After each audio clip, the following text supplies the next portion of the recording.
কৃষ্ণ স্নান হলো। ভালোই তো গান জানিস। তিলের টাঙাগুলো ছিল তো সবগুলো বাইরে এনে রেখেছি।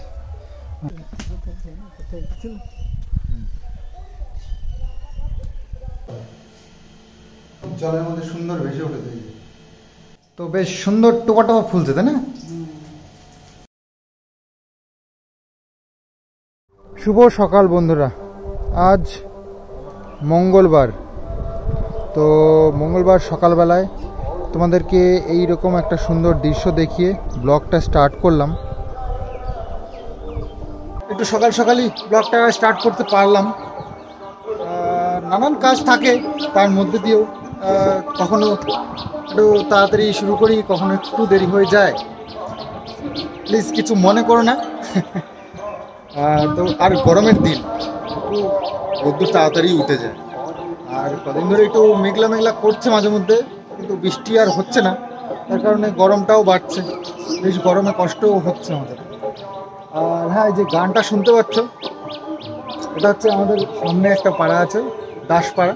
তো ওখানে হচ্ছে কালী পুজো, বেশ ভালো জাঁকজমক পুজো হয়। আর নদীর উপারেও আর একটা কালী পুজো হয়, সেটা হয় আরও বড় জাঁকজমক। সেখানে 4-5 দিন ধরে অনুষ্ঠানই হয়। একদিন নাটক, একদিন ফাংশান, একদিন বাউল গান, একদিন কবি গান, এরকম।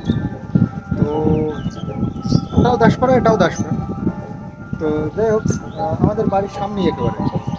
তো আমাদের বটতলা, আমাদের যে নদীর ঘাটের থেকে যে অনুষ্ঠানটা আমাদের স্নানের হচ্ছিল, তার থেকেও এই সাউন্ডটা পাওয়ারফুল বেশি। মানে একেবারে এই সুজাতা তো, আর হাওয়াটা চলেই হচ্ছে গিয়ে দক্ষিণ দিক থেকে। তো দক্ষিণের হাওয়াটা সবাই জানো, দক্ষিণের থেকে যে হাওয়াটা আসে সেটা সব থেকে ভালো মিষ্টি হাওয়া। তো আমাদের দক্ষিণ দিকে, আমার ওদিক থেকে আসা মানে দক্ষিণ দিকেই হলো। তো দক্ষিণের হাওয়া যেহেতু আসে, তো আওয়াজটাও বেশ ভালোই আসে। তো ব্লগে সরি ব্লগে আবার হয়তো কয়েকটা দিন একটু তোমাদের কষ্ট হবে। তো আমি চেষ্টা করব যতটা সাউন্ড অ্যাভয়েড করে তোমাদেরকে ব্লগটা শেয়ার করতে পারি করব। তো যাই হোক, এই তো কন্ডিশন। আমাদের এখানে অনুষ্ঠানের কোনো কমই নেই, একের পর এক চলছে। তো তোমাদেরকে বলেছিলাম, আমি আশা দিয়েছিলাম যে অনুষ্ঠানটা শেষ হয়ে গেছে, এবার তোমরা খুব ভালো ব্লগ পাবে এবং কোনো সাউন্ড থাকবে না। কিন্তু আবার অনুষ্ঠান শুরু হয়ে গেল 3-4 দিন, 4 দিন 5 দিনের জন্য। হ্যাঁ, 5 দিন মনে হয়। তো যাই হোক, এই পুজোটাও তোমাদেরকে দেখাবো, খুব ভালো পুজো হয় এখানটায়। তো আম গাছের মাথার ওপর দিয়ে তোমাদেরকে দেখাই একটু আমগুলো। এদিক দিয়ে তো খুব একটা বেশি আম হয়নি, বেশি কি হয়নি। ওই যে ওইখানে একটা দুটো হয়েছে, এই যে ওই যে একটা থোকায় 2-3টে আম হয়েছে, তাও ঝড় আসলে থাকবে কিনা জানি না। তো এই যে এখানটায় কটা হয়েছে, আর এরকম এইটুকু হয়েছে গোটা, মানে যেগুলো। আহা দেখো, এত বড় একটা হয়েছে, এর মধ্যে একটাও আম নেই। দেখো, ও মাথায় একটা আছে ছোট্ট। আর এই যে ওটাই দেখো, বড় বড় হয়েছে কতগুলো, দেখতে পাচ্ছ? হ্যাঁ, ওই যে বড় বড় হয়েছে কতগুলো। আর আছে নিচ দিয়ে কটা, খুবই কম হয়েছে তুলনামূলক। তো এবার আমের দাম বেশ ভালোই হবে মনে হচ্ছে। তো সকালবেলায় দাঁত মাঝেই চলে এসেছি তো ছাদে। আর এসছি যখন, তাহলে একটু মুখ টুক ধুয়েই যাই। আর প্রতিটা ছাদেই কল রাখা আছে।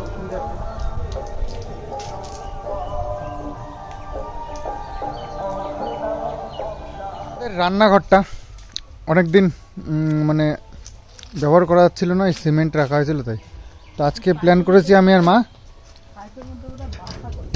হ্যাঁ, পাখির বাসা কবে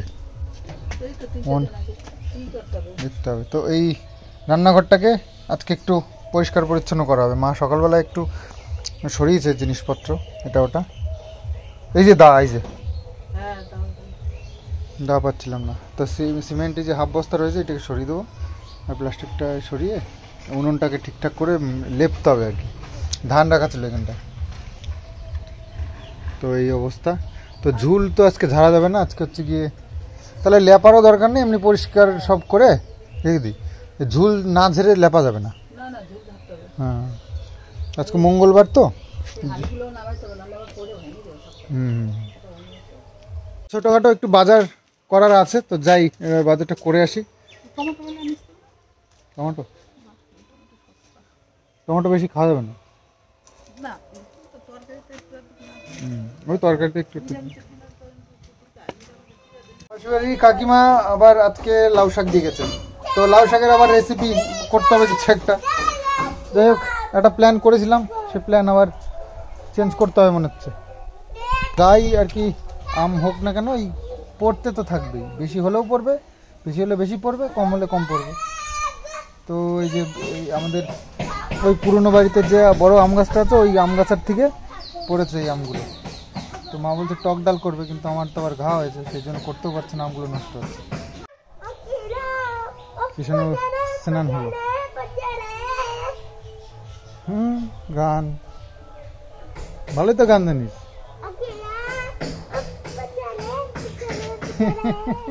কি গান, কি গান, কি গান? তোকে স্নান করে এখন টিভি চালিয়ে দেওয়া হবে, তারপরে আমাদের কাজ শুরু করতে হবে, নইলে সম্ভব নয়। কি যে বাবা, আজকে আবার কিষান নাকি মন চাচ্ছে না পাড়ায় যাওয়ার। বাহ, আমাদের কপাল ভালো, কপাল খুলেছে আজকে আমাদের।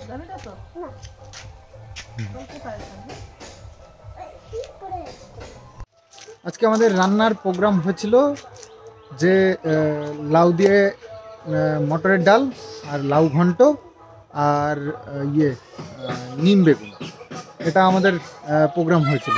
তারপরে কাকিমা আবার ওই যে লাউ শাক দিয়ে গেল। এবার লাউটা তাও একদিন দুদিন রেখে দেওয়া যায়, কিন্তু লাউ শাকটা না রেখে দেওয়া যায় না। আর যা গরম পড়েছে, লাউ শাক শুকিয়ে টুকিয়ে বাজে হয়ে যায়, আর খাওয়ার সম্ভাবনা ভালো লাগে না আর কি। তো সেই জন্য মা এবার মনে হচ্ছে যেন ওই লাউ শাকটাই রান্না করবে, ডাল দিয়ে করবে নাকি বুঝতে পারছি না। যাই হোক, লাউ ঘন্ট আর লাউ শাক দিয়ে ডাল, এরকম কিছু একটা। আর পোস্ত করার কথা বলেছিলাম, তো এই গরমের মধ্যে এমনি অত খাওয়া দাওয়া করার ইচ্ছে তো থাকে না। তো তারপরে যদি এত বেশি রান্না করা হয়, খাবারগুলো নষ্ট হবে শুধু শুধু। মা লক্ষ্মী, তো মা লক্ষ্মীকে একদমই ওয়েস্ট করা ঠিক নয়। তো বুঝে শুনি যেটুকু প্রয়োজন সেটুকুই করতে হবে। আর তাহলে চলো তাহলে ইয়ে করি, এই রান্নাঘরটা রেডি করি তাহলে। আর ওই সামনেটা অনেকেই বলছো যে এরকম কালি টালি পড়ছে, আমরাও ফলো করলাম যে ঝুল কালি টালি এগুলো পড়ছে, সত্যিই পড়ছে। ঘরের সামনেটা যতই ইয়ে হোক, তোলা উনুন হোক, আগে তো ছাদে রান্না করা হতো, তাও একটা উপরে ফাঁকা টাকা ছিল, মাঝখানে রান্না করা হতো। কিন্তু এখন এই দরজার সামনে, তো এখন ভাত খাবো কেন? আচ্ছা তুমি খেয়ে নাও তাহলে। তো এই ঘরটাকে আজকে পরিষ্কার করব, আজকে ঝুল ঝাড়া যাবে না, এটা হচ্ছে মুশকিল। আজকে মঙ্গলবার, তো কাল পরশু দেখা যাবে ওই ঝুলটা ঝেড়ে তারপরে এই লেপালেপি করতে হবে একটু, সেটা করা যাবে। আজকে এই সবগুলো বের করে ঘরটা ফাঁকা করে দিই, একদিনে সব লোড নেওয়া যাবে না, গরম পড়ে গেছে তো, শরীর বাঁচিয়ে সব করতে হবে।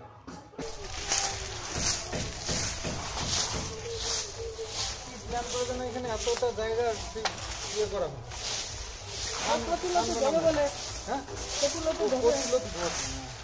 অনেকটা জায়গা কিন্তু বাবুর আমি অনেক শাসন করে করেছিলাম, তুমিও ছিলে তাই না? সবাই মিলে করেছিলাম, বেশ সমস্যা, প্রচুর কষ্ট হচ্ছে, এখন কোনো কাজই লাগছে না। তো এই ঘরটার মধ্যে সিমেন্টগুলো রাখতে হবে, তো এই ঘরটা আগে খালি করি, তারপরে রান্নাঘর দেখা যাচ্ছে। ঘরটার মধ্যে অনেকটা জায়গা, শুধু এই জ্বালানিগুলো রেখেছিলাম, এই যে তিলের ট্যাঙা, যা সব জাল দেবো বলে করেছিলাম, নষ্ট হয়েছে। তো আর এই পাটকাঠিগুলো গুছিয়ে রাখতে হবে, আর এই পাশটা গোছানো আছে, তো এগুলো সব ঠিক করতে হবে। অনেক জঙ্গল ছিল, মানে এই তিলের ট্যাঙাগুলো ছিল, তো সবগুলো বাইরে এনে রেখেছি, জল রেডি করে দিয়েছি। তো আগুন ধরিয়ে দিলাম, নাহলে এগুলো জায়গা জুড়ে থাকবে, বিপদ, তো ধরিয়ে দিয়েছি। আর এই ঘরটা একটু পরিষ্কার হয়ে গেছে, আর এগুলো টেনে নিয়ে গেলে এগুলো ধরিয়ে দিতে হবে, একটু ফাঁকায় নিয়ে যেতে হবে, এখানে অনেক ইয়ে রয়েছে, তো আর ঝাড় দিতে হবে না, এত গরম, তারপরে আবার ধুলো ময়লা।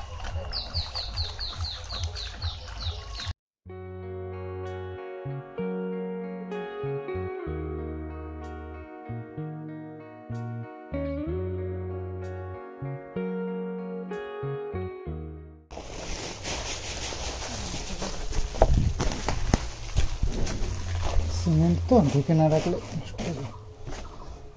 করে এই ঘরটাকে মোটামুটি ক্লিন করে দিয়েছি, এবার সিমেন্ট রাখা যাবে এখানে। বস্তাগুলো লাগাতে, বস্তাগুলো সব গুছিয়ে রাখতে হবে। থাক, আমি ঢেকে দিয়েছি। ও এগুলো তুলবো।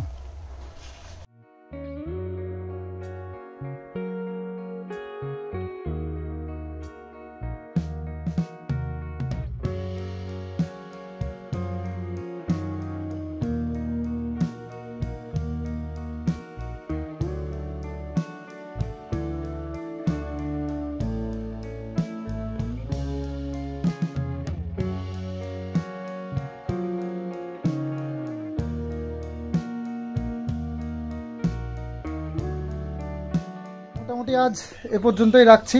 এই যে এখানে ঝাড় দিয়ে জল দিয়ে পুরো ভিজিয়ে দিয়েছে মা, যাতে কালকে লেপালেপি করতে একটু সুবিধা হয়। মাটি যদি কোথাও লাগে তো সেখানে জয়েন্টটা ভালো হবে, লেপালেপি করতে খুব সুবিধা হয়। আর ঝুলটুলগুলো আর আজকে ঝাড়া হলো না, ঝুল যেহেতু মঙ্গলবার। তো যাই হোক, এরকম পরিস্থিতি। আর ওই দিকটা এখানটা একটু ক্লিন করে দিলাম, আর এই কোনাটা একটু পরিষ্কার করতে হবে, সেটা আগামী দিন করে নেব। আর এটাও বেশ ঠিকঠাক হয়ে গেছে। চলো, আর এই তাঁবুটা ফাঁকা করতে হবে। আর বাকি সব কাজ এই পর্যন্তই থাকবে।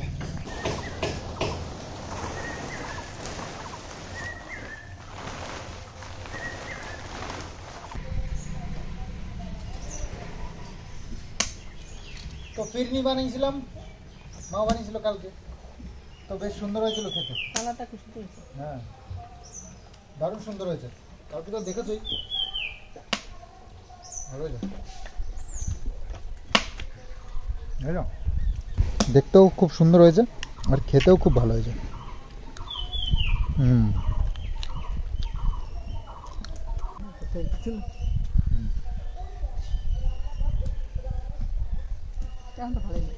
ঠান্ডা হলে ভালো লাগে।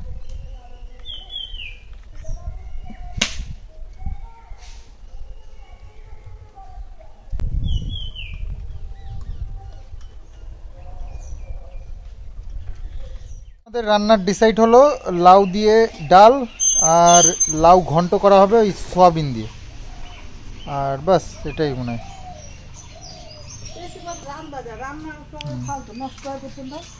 নিম বেগুনটাও ক্যান্সেল করে দিল। তো আজকে মঙ্গলবার, তো বজরংবলির পুজো, তো আজকে পুজোর পুরো দায়িত্বটাই আমারই থাকে। আজকে তো পুজোটা আমি দিয়ে নিয়েছি কমপ্লিট।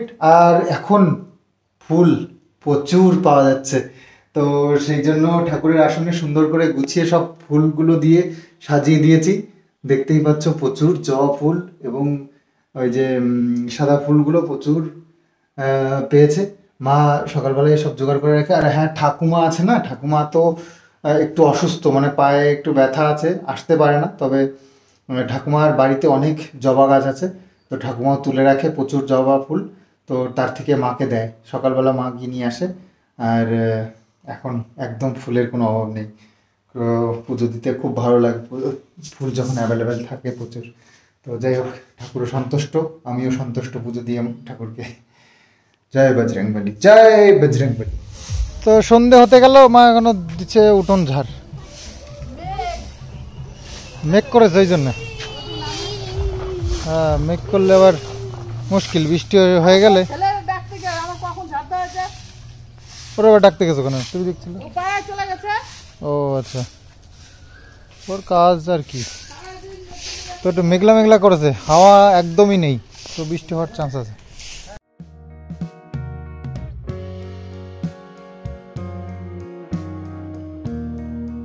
দিন কাটলো এমন তেমন, যেমন তেমন আর কি, সরি যেমন তেমন। এখন নিয়ে এসছি একটু পনির, তো ভাবলাম যে একটু পনির পকোড়া করে ডাল দিয়ে একদম সুন্দর একটা খাওয়া দাওয়া হবে। তো সাদা তেল বহুদিন আনি না, তো সাদা তেল একটা নিয়ে আসতে হলো এই পনির পকোড়া বানানোর জন্য। ও বেসন আনে তো মনে হয়, যাই দেখি, জিজ্ঞেস করি মাকে। তো বেসন ছিল, এই যে এই জন্য মাকে জিজ্ঞেস করবো। তো পনির নিয়ে এসেছি 200 গ্রাম। কিন্তু ইচ্ছা করলো হঠাৎ করে নিয়ে চলে আসলাম। তাছাড়া পনির অনেকদিন খাওয়া হয় না, তাই না? বেশি মোটা মোটা করলে ভেতরে কাঁচা কাঁচা থাকলে ভালো লাগে না।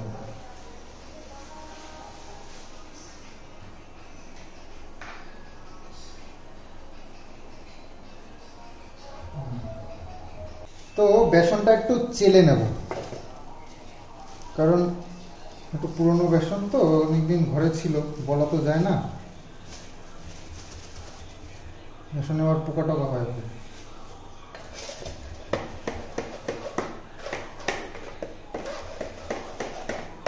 চকচকেই আছে। তো এই যে বেসনটা চেলে নিয়েছি, আর এর মধ্যে দিয়ে দেবো একটু কালো জিরে। তোর ফেটানোটা আবার ঝামেলা আছে।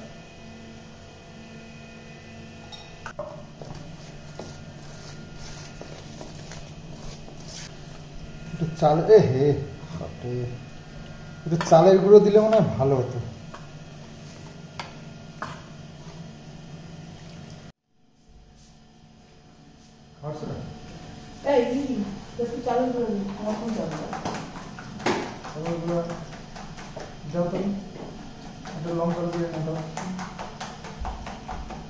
তো একটুখানি চালের গুঁড়ো মা দিয়ে দিল, চালের গুঁড়োটা দিলে এবার মচমচে হবে। তেল গরমটা বসিয়ে দিচ্ছি, দেরি করে তো লাভ নেই। আর এটা তো বেশ ভালোই ফেটিয়েছি, এটা চেক করতে হবে। বাহ, একদম জলের মধ্যে সুন্দর ভেসে উঠেছে। তো পারফেক্ট আছে।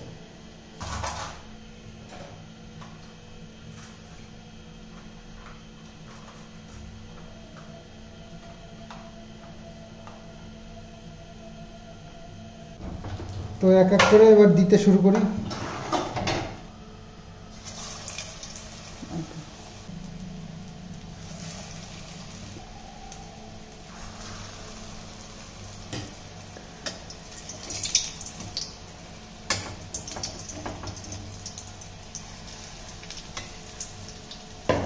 তো বেশ সুন্দর টোপা টোপা ফুলছে, তাই না? সুন্দর হচ্ছে। তো ছোট ছোট করে দিয়েছি তো, অল্প তেলে সুন্দর ভাজা হচ্ছে। বড় করে দিলে আবার বেশি তেল লাগতো। তো রুটিও করা বাকি ছিল, তো রুটিও মা করে নিচ্ছে। আর এদিকে যে কেমন হয়েছে বলো?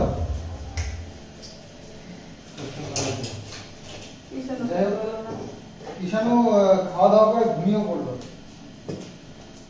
তাই যে এই কটা হয়েছে, তো আর কি, আমরা 4 জন লোক, দুটো দুটো করে খেলেই হলো। তো অনেকগুলোই হয়েছে, 8টার বেশি আছে। তো যাই হোক, একটা শখ, খেতে ইচ্ছে করলো, তাই বানিয়ে ফেললাম হট করে।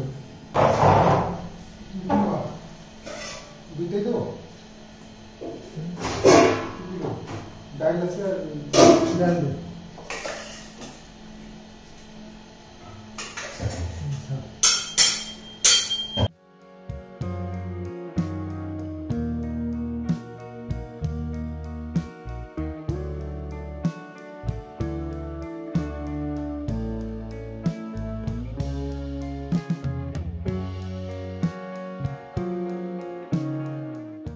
তো মঙ্গলবার দিনটা বেশ ভালোই কাটলো, আর আমার এই অসুস্থতার থেকে আমি বেরিয়ে সুস্থ দিকে আর কি এখন। তো যাই হোক, মঙ্গলবার খাওয়া দাওয়াটাও বেশ সুন্দর হলো সকাল থেকে। তো যাই হোক, ওষুধটা খেয়েছিলাম বলে মনে হয় তাড়াতাড়ি শুকিয়ে গেল, এই শুকিয়ে গেছে, পোড়াটা তো কমেই গেছে। তো চলো আজকের মতন ভিডিওটা এখানেই শেষ করি। কিষাণু ঘুমিয়ে পড়েছে, কিষাণুর জন্য পার্সেল রেখে দেওয়া হলো, ঠিক আছে? চলো ভিডিওটা আজকে এখানেই শেষ করি। আগামী দিন আসছি আবার নতুন ভিডিও নিয়ে। Bye bye.